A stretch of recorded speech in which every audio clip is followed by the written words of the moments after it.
여러분, 모든 잘못 중에서 제일 여러분을 화나게 하는 잘못이 무엇인가요?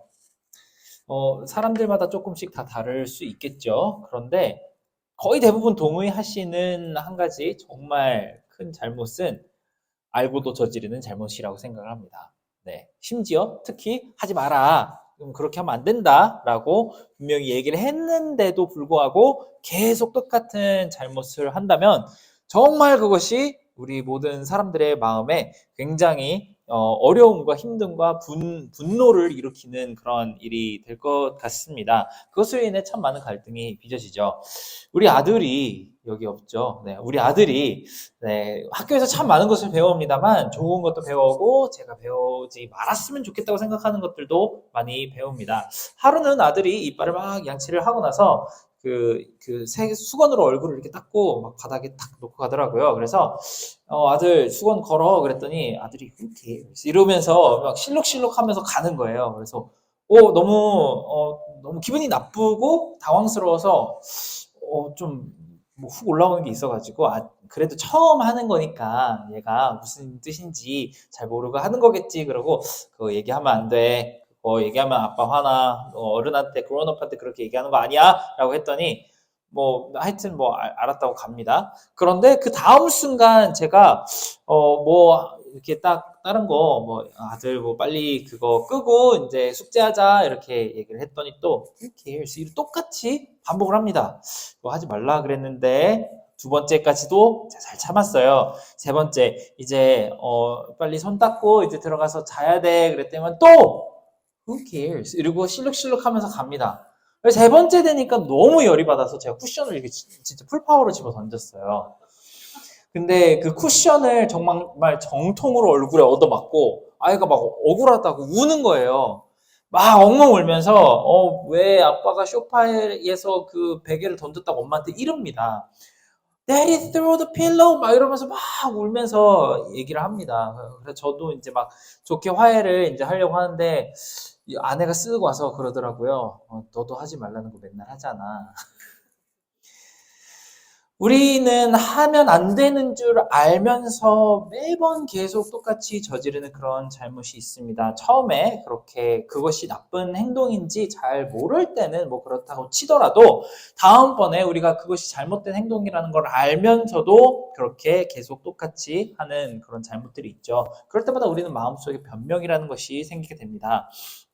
처음에 차를 운전할 때 운전을 배울 때 어느 주에서는 그 우회전을 할 때 그 신호가 빨간색이면 그냥 대충 이렇게 쓱 눈치 봐가지고 가도 되는 그런 주들이 있습니다. 저는 보스턴에 살 때 매번 그랬던 것 같아요. 그런데 그런 와중에도 이렇게 노 턴온 레드라는 사인이 붙어 있으면은 우회전을 하면 안 됩니다. 근데 저는 그 주로 이제 새벽 기도나 아니면 밤 늦게 운전을 할 때 차가 아무것도 없잖아요. 주변에 차가 없는데 왜 내가 이 시간을 들여서 1분, 2분을 여기서 시간을 버리고 이렇게 있어야 되는지 그게 너무 안타까운 심정에 노턴 레드에서 라이턴을 할 때가 있습니다. 너무 비효율적인 것 같고 아무도 보지 않는 것 같거든요. 어, 그러다가도 사고가 나기도 합니다. 옛날에 한국에서는 그런 게 없었다고 해요. 빨간색이나 아니면은 어떤 우회전을 하려고 해도 멈추지 않아도 됐다고 합니다. 그래도 이제 그건 상식이니까 사람들이 멈춰야 되는데, 심지어 한 번은 우리 아내가 초등학교 때 그런 식으로 쓱 이렇게 가는 차에 치인 적이 있다고 합니다. 근데 예전에는 CCTV나 뭐 이런 게 없으니까 치였는데 사람 꼬맹이가 초등학교 뭐 몇 학년 되는 아이가 치여서 뚝 쓰러졌는데 창문이 직 내리더니 막 괜찮니? 그러고 멈추지도 않고 가더래요. 그런 일들이 정말 비일비재했습니다.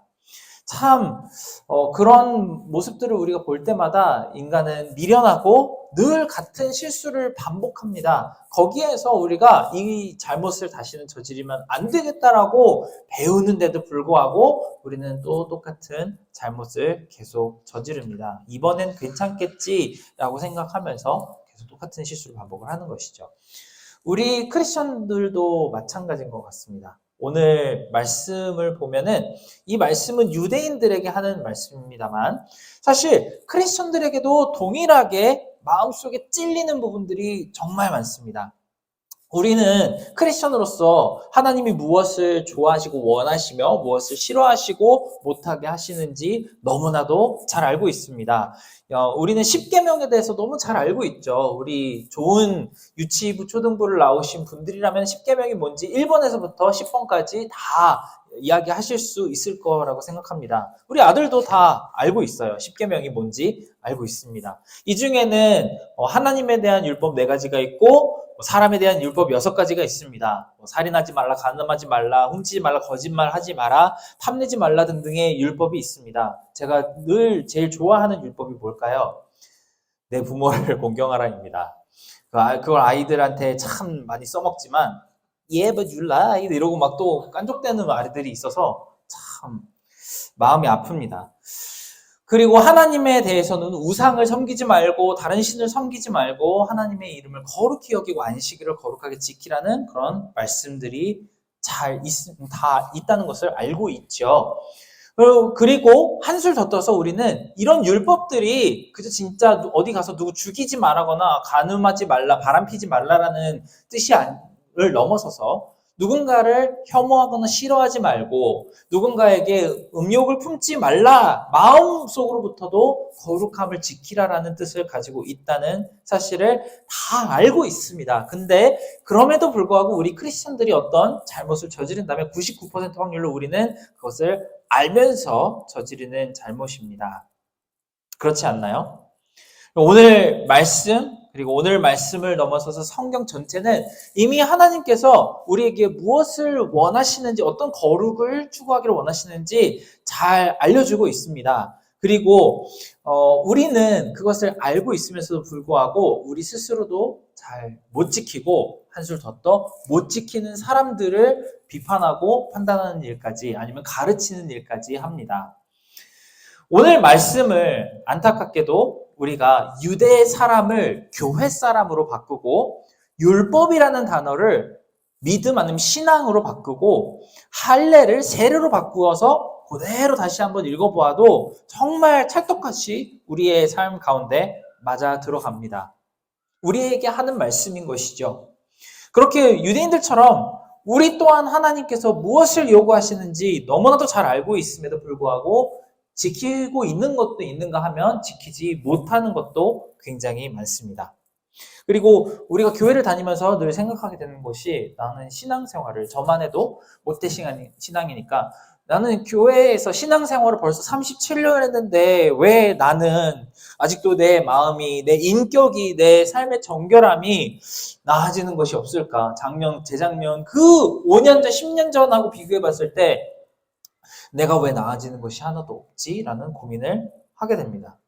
또 한 커플 더 나아가면은 저분은 분명히 신앙생활을 정말 오래 하신 분인데도 불구하고 왜 저렇게 말씀을 하시고 저런 행동을 하실까 하는 그런 상황들이 많죠. 우리도 정말 왜 크리스천이 저러지? 왜 크리스천이 이렇지?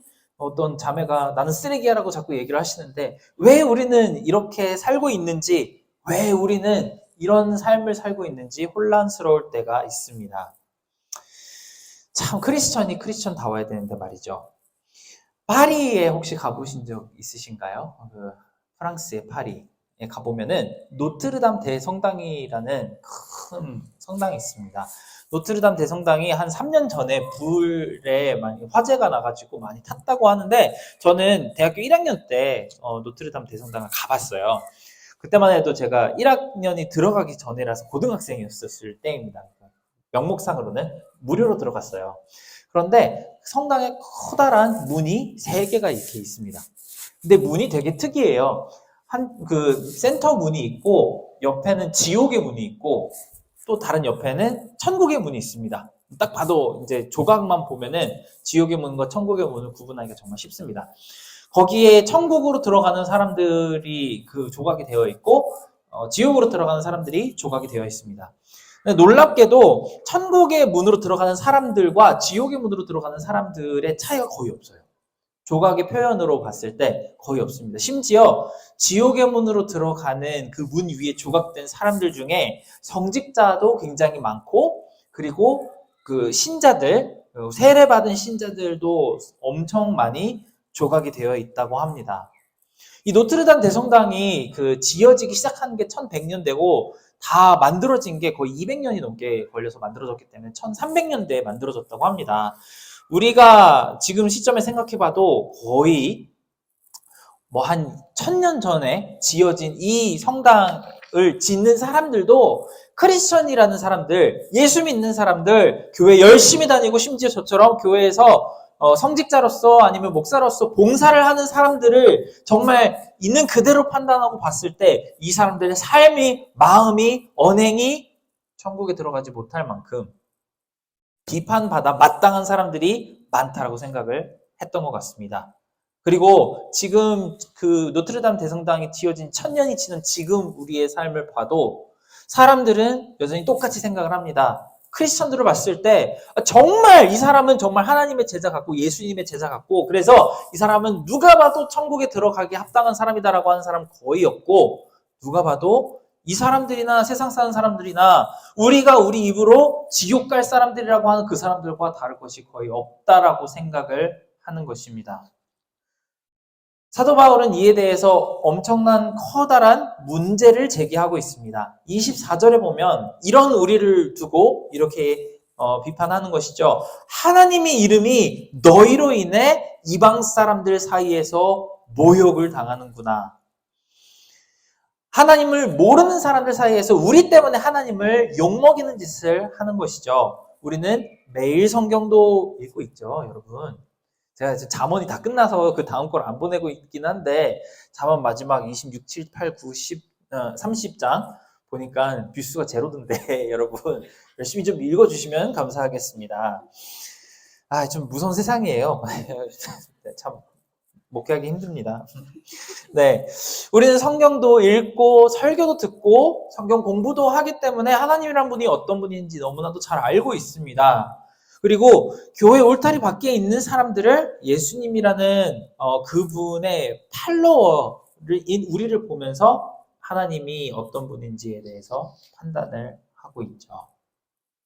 마치 애들이 저도 이제 우리 아이들을 데리고 어떤 교회나 아니면 공동체 같은 데 보면은 어르신들이 다 이렇게 합니다. 애들 옷을 한번 이렇게 스캔을 하세요. 위에서부터 아래까지 어떤 옷을 입고 있는지 한번 스캔을 합니다. 그리고 아이들이 어떤 말과 행동을 하는지, 얼마나 가정교육을 잘 받았는지를 애를 보고 판단을 한 다음에 부모를 판단을 합니다. 우리 아들이 가서 막 되게 이상한 욕 같은 거 막 하고 다니고 누더기 같은 거 입고 다니면 제가 아무리 집에서 잘 해준들 사람들은 저에 대해서 그런 아빠라고 분명히 판단을 하겠죠. 그리고 세상 사람들이 하나님 아버지를 판단하는 것은 분명 우리를 보고 판단을 합니다. 여러분 한 사람 한 사람을 보고 하나님 아버지를 판단하고 있다는 것이죠. 여러분 혹시 운전을 하신다면 십자가를 떼시기 바랍니다. 십자가 목걸이 빼고 뉴욕에서 생활하시고요. 판단을 받지 않으시기 바랍니다. 하나님을 판단할 때 우리의 모습을 가지고 판단을 합니다. 나를 위해 죽으시고 항상 나에게 은혜를 주시고 나의 모든 필요를 채워주시는 그분에게 은혜를 갚지는 못하는 망정 하나님을 모욕되게 하고 있는 그런 모습들이 있습니다. 차라리 그럴 거면 예수님 믿는 사람이라고 말을 안 하는 게 하나님 나라에 더 도움이 될지도 모르겠습니다. 아까도 얘기했던 것처럼 오늘 말씀에 율법이란 단어를 신앙으로 바꾸고 할례를 세례로 바꾸면 말이 다 맞습니다. 세례받은 우리가 신앙을 지키지 않고 그렇게 살면서 우리는 세례를 받았기 때문에 그저 그것만으로 하나님의 자녀다라고 하는 그 모든 행동 하나하나가 하나님을 믿지 않는 사람들 사이에서 하나님이 욕을 먹게, 하나님의 모욕을 받게 만들고 있다고 하는 것이죠. 그러면서 바울은 한술 더 떠서 얘기를 합니다. 만약에 세상에 사는 사람들 중에 우리보다 훨씬 더 정결하게 살고 훨씬 더 도덕적으로 훌륭한 삶을 사는 사람들이 있다면 그 사람들이 우리를 보고 이렇게 얘기할 거라는 말을 하고 있습니다. 예수 믿어봐야 별 소용없구나. 예수님 믿어봐야 저렇게 살 거라면 내가 그냥 예수 안 믿고 저 사람들보다 훨씬 더 도덕적으로 깔끔하고 깨끗한 삶을 살고 있는데 저럴 거면 차라리 예수 안 믿는 게 낫겠구나 라고 생각을 합니다. 그리고 지금 우리 사회에서 충분히 일어나고 있는 일입니다. 정말 인터넷에 기독교라는 단어를 쳐보기가 너무 무서울 정도로 우리 기독교인들은 많은 비판을 받고 있죠. 얼마 전에 김연아 씨가 결혼을 했습니다. 하필이면 김연아 씨가 결혼을 한 그 상대방의 아버님이 목사님이라서 온갖 하이라이트를 받고 주목을 받았습니다. 왜 언론들은 하필이면 목사들 고 모 씨라고 자꾸 이렇게 얘기를 하시는지 언론들은 그거를 계속 조명을 합니다. 그래서 한 언론 인터뷰를 보니까 그 고 목사님께서 그 목사님이 그 김연아 씨라는 며느리를 맞아들이는 게 너무나도 부담스럽다는 이야기를 한 것을 본 적이 있습니다. 그리고 여전히 그 댓글에 보면은 우리 김연아를 기독교로 오염시키지 말아달라는 그런 댓글들이 달려 있습니다. 세상 사람들이 볼 때 우리는 모든 다른 사람들보다 나을 것이 없고 가식적으로 착한 척을 하는 그런 사람들로밖에 보이지 않는 것을 같습니다. 그래서 참 안타까운 마음이 듭니다. 그래서 우리 더욱이 믿는 사람들은 크리스천이라는 정체성을 가지고 사는 사람들은 여러분 그 악기 뚜껑이나 아니면은 자동차나 뭐 텀블러에 십자가 붙이고 다니시는 여러분들은 더 여러 가지 이유에서 말과 행동을 조심해야 합니다. 우리의 그런 악하고 모난 모습들을, 모질한 모습들을 우리를 위해서 주님이 십자가를 위해 지시고 죽으셨다가 다시 살아난 것 때문에 우리도 죄에 빠질 수 없다는 것을 보여줄 수 있어야 하는 것입니다. 그리고 우리가 사랑하는 예수님이 욕을 먹지 않게 하기 위해서라도 우리는 늘 말과 행동을 조심해야 합니다. 그런데 그게 쉽지 않습니다. 우리의 결심과 결단으로는 어떻게 되지 않는 것이죠. 우리도 여러 번 시도를 해봤습니다. 많이 배웠고요. 그리고 그 배운 대로 행하는 것이 너무나도 어렵다고는 사실을 알고 있습니다. 사람이 바뀌어야 되는데 사람이 변하는 것이 세상에서 모든 다른 것보다 변하기가 어렵습니다. 차라리 지구가 바뀌는 게 더 빠르고 상태인 것 같습니다. 그래서 바울은 겉으로만 받는 할례가 아닌 마음의 할례, 성령의 할례를 받으라고 말을 합니다. 그저 겉모습만 예수 믿는 사람이 되는 것이 아니고 속마음으로부터 예수님을 진정으로 따르고 사랑하며 그분과 같이 되기를 늘 소망하는 진짜 크리스천이 되라고 오늘 말씀을 마칩니다. 이 말씀이 굉장히 무섭습니다. 왜냐하면 사도 바울은 사실 이렇게 행동하고 있는, 그러니까 못된 모습, 못난 모습으로 행동하며 마치 예수님이 하나님이 나를 보고 계시지 않는 것처럼 그렇게 행동하는 우리 크리스천들을 보고 진짜 너는 크리스천이 아니야 라고 말을 하는 것과 같은 뜻이기 때문입니다. 마음의 할례가 없으면, 마음의 세례가 없으면 너는 진짜 크리스천이 아니야 라고 이야기를 하는 것이죠. 교회를 10년을 다녀도 20년을 다니고 30년을 다녀도 너는 크리스천이 아니야. 교회에 아무리 많은 헌금과 봉사를 했어도 너는 크리스천이 아니야. 아무리 목사님 아들 딸이고 장로님 아들 딸이고 권사님이고 아무리 부모님께서 많은 기도를 쌓아오셨어도 네가 그렇게 마음의 변화가 없었으면 너는 크리스천이 아니야 라고 이야기하십니다. 정작 우리 마음속에 하나님과의 관계가 없고 기독교 신앙이 줄 수 있는 가장 큰 변화를 우리가 얻지 못했다면 아무 소용이 없다고 이야기합니다. 어떤 작가는 마치 이것을 사랑하지 않은 사람과 결혼한 것과도 같다고 표현을 합니다. 결혼을 하면 좋은 것들이 참 많습니다. 저도 결혼을 해서 이제 한 9년째 살고 있다 보니까 결혼을 하면서 참 왜 안 계시죠? 결혼을 하니까 참 좋은 것이 많습니다. 결혼을 하니까 뭐 집세도 많이 세이브되고 정말 저를 옆에서 열심히 많이 도와주시는 그런 분이 계십니다. 뭐 저희 분신이 하나가 더 있는 것 같아요. 정말 감사하고 좋습니다. 그런데 여러분 결혼을 할 때 정말 사랑 하나도 없이 그냥 결혼을 하니까 뭐 집세도 아끼고 사실 세금도 더 많이 돌려주거든요. 솔로일 때 똑같은 인컴을 가지고 1,000불 받았으면 결혼하니까 2,000불 주더라고요. 그렇게 많은 다른 결혼의 부수적인 자잘한 장점들을 가지고만 여러분이 결혼의 삶을 시작을 한다고 하면 어떤 결과가 일어날까요? 가장 불행한 사람이 되고 맙니다. 정말로 너무나도 힘들고 불행한 그런 엔딩이 우리의 신앙 안에서도 일어나고 있을 수도 있습니다. 정말 예수 그리스도 하나님을 사랑함 없이 내가 그저 무늬만, 표면만, 내가 달고 다니는 장신구만 하나님을 믿는 사람들만 되었을 때 우리는 세상에서 가장 불행한 사람이 될 수밖에 없습니다. 이에 대해 예수님께서는 아주 무서운 말씀을 하나 하셨습니다. 나더러 주여 주여 한다고 다 하나님 나라에 가는 것이 아니라고 하십니다. 예수님의 이름으로 사역도 하고 구제도 하고 예배도 다 참석하고 봉사도 다 했는데 왜 내가 하나님 나라에 못 들어갑니까? 라고 물어볼 때 예수님은 내가 도무지 너를 모른다라고 답하신다고 합니다.